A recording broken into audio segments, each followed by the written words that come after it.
Nellore Mypadu gate centre Srinivas Nagar 5వ డివిజన్లో స్థానిక నాయకులు రాజ్ కుమార్ ఆధ్వర్యంలో యువత 300 మంది వైఎస్ఆర్ కాంగ్రెస్ పార్టీలో చేరారు. పార్టీలో చేరిన యువతకు జిల్లా అధ్యక్షులు ఎమ్మెల్సీ పర్వతిరెడ్డి చంద్రశేఖర్ రెడ్డి కండువా వేసి పార్టీలోకి ఆహ్వానించారు. ఈ సందర్భంగా జిల్లా అధ్యక్షులు ఎమ్మెల్సీ పర్వతిరెడ్డి చంద్రశేఖర్ రెడ్డి మాట్లాడుతూ వైఎస్ఆర్ కాంగ్రెస్ పార్టీ పట్ల ప్రజల్లో ఉన్న ఆదరణకు ఈ చేరికలే నిదర్శనమని అన్నారు. జగన్మోహన్ రెడ్డితోనే ఈ రాష్ట్ర అభివృద్ధి సంక్షేమం సాధ్యపడతాయని ప్రజల్లో గట్టి విశ్వాసం ఉందన్నారు. ఫ్యాన్ గుర్తు కోటేసి జగన్మోహన్ రెడ్డిని మరోసారి ముఖ్యమంత్రి చేసుకోవాలని ప్రజలకు పిలుపునిచ్చారు. ఈ కార్యక్రమంలో స్థానిక కార్పొరేటర్లు ఓబిలి రవిచంద్ర, వెంకటేశ్వర రెడ్డి, వైఎస్ఆర్ కాంగ్రెస్ పార్టీ నాయకులు, అభిమానులు, కార్యకర్తలు పెద్ద ఎత్తున పాల్గొన్నారు.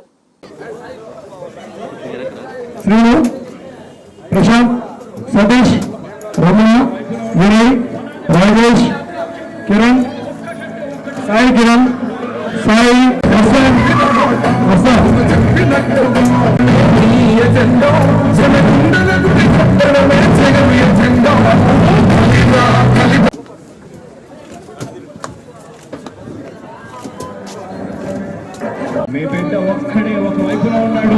అలాగే మంచి చేశాక ఒక్కటి వినవాలంతా కూడా ఈరోజు మీ ఇంట్లో మంచి జరిగి ఉంటే మీ బిడ్డకు తోడుగా మీరే కావాలి, మీ బిడ్డకు సైనికుడిగా మీరే కావాలండి.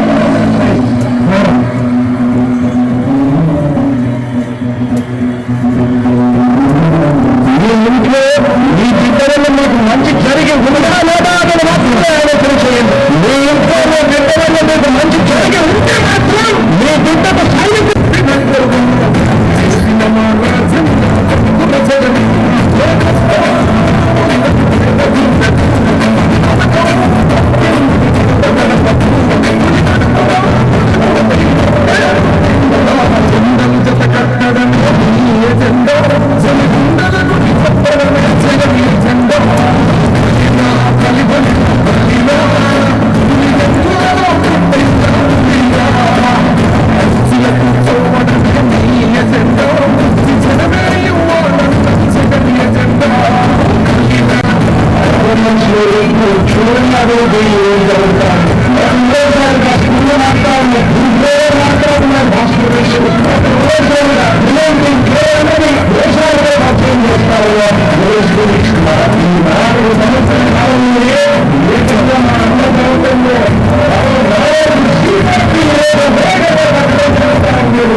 రెడ్డి గారు, అలానే 5వ డివిజన్ కార్పొరేటర్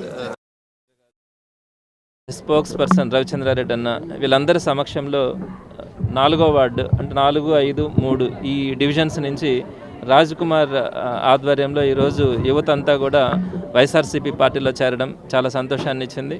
ఈ సందర్భంగా నేను రాజ్ కుమార్తో కూడా చెప్తున్నాను, గత కొన్ని సంవత్సరాల నుంచి కూడా తను ఈ డివిజన్స్లో మా పార్టీకి సంబంధించినటువంటి అన్ని కార్యక్రమాల్లో కూడా చురుగ్గా పాల్గొంటూ ఈరోజు అందరినీ కూడా ఈరోజు వైఎస్ఆర్సీపీ పార్టీలోకి వారందరినీ ఆహ్వానించి తీసుకురావడం చాలా సంతోషంగా ఉంది. వారికి పార్టీ ఎప్పుడు కూడా అండగా ఉంటుంది. ఏ కష్టం వచ్చినా కూడా వీరందరికీ కూడా పార్టీ ఇక్కడ కార్పొరేటర్స్ దగ్గర నుంచి పార్టీ మొత్తం కూడా వాళ్ళకి సపోర్ట్గా ఉంటుందని వారందరికీ కూడా తెలియజేస్తా ఉన్నాను. ఈ సందర్భంగా నేను మీ అందరికీ కూడా మీ దృష్టికి ఒకటి తీసుకొని వస్తున్నాను. జగన్మోహన్ రెడ్డి గారు ఏదైతే మాట చెప్పారో 2019 ఎన్నికలకు ముందు వాటన్నింటినీ కూడా నెరవేర్చిన ఘనత అటు సంక్షేమం కానీ ఇటు అభివృద్ధి కానీ అలానే ఎంప్లాయ్మెంట్ విషయంలో కూడా రకరకాలైనటువంటి కామెంట్స్ తెలుగుదేశం వాళ్ళు చేస్తూ ఉంటారు. నేను వారందరికీ కూడా ఈ పరంగా సూచిస్తూ ఉన్నాను. మీ ప్రభుత్వంలో టీడీపీ 5 సంవత్సరాల ప్రభుత్వంలో మీరు ఇచ్చింది కేవలం 34,100 ఉద్యోగాలు మాత్రమే, ప్రభుత్వ ఉద్యోగాలు. అదే జగన్మోహన్ రెడ్డి గారు 4,40,000 ఉద్యోగాలు ఇచ్చారు. దాంట్లో వాలంటీర్లు 2,15,000 పోతే సుమారుగా 2,22,000 ప్రభుత్వ రెగ్యులర్ ఉద్యోగాలను ఇచ్చినటువంటి ఘనత ఈ దేశంలో ఏ రాష్ట్రంలోనూ ఏ ముఖ్యమంత్రి కూడా ఇవ్వలేనన్ని ప్రభుత్వ ఉద్యోగాలు ఇచ్చారు. అలానే పారిశ్రామిక రంగం కానీ రోడ్ల విషయంలో కానీ ప్రతి దాంట్లో కూడా జగన్మోహన్ రెడ్డి గారు సంక్షేమం అభివృద్ధి అన్నింటినీ కూడా సమపాలనలో తీసుకెళ్ళినాడు. జగన్మోహన్ రెడ్డి గారు కానీ వైఎస్ఆర్సీపీలో ఉండే ప్రతి ఎమ్మెల్యే మా అనిల్ కుమార్ యాదవ్తో సహా ప్రతి ఒక్కరూ కూడా డెవలప్మెంట్స్ కానీ సంక్షేమం కానీ చేసి చూపించారు. అలాంటి ప్రభుత్వాన్ని అందరూ కూడా ఎన్నుకుంటారని మరొకసారి ఇక్కడ వైఎస్ఆర్సీపీ తరపున నిలబడుతున్నటువంటి ఒక సామాన్యుడు ఖలీల్ అహ్మద్ని నిలబెట్టడం కూడా జరిగింది. అలానే విజయసాయిరెడ్డి గారిని ఎంపీగా క్యాండిడేట్గా నిలబెట్టడం జరిగింది. వీరిద్దరినీ కూడా అందరూ మంచి మెజార్టీతో గెలిపిస్తారని నేను సవినయంగా అందరికీ తెలియజేస్తా ఉన్నాను. మరెన్నో వీడియోల కోసం మా ఛానల్ ని సబ్స్క్రైబ్ చేసుకుని పక్కనే ఉన్న బెల్ ఐకాన్ ని క్లిక్ చేసి యాక్టివేట్ చేసుకోండి.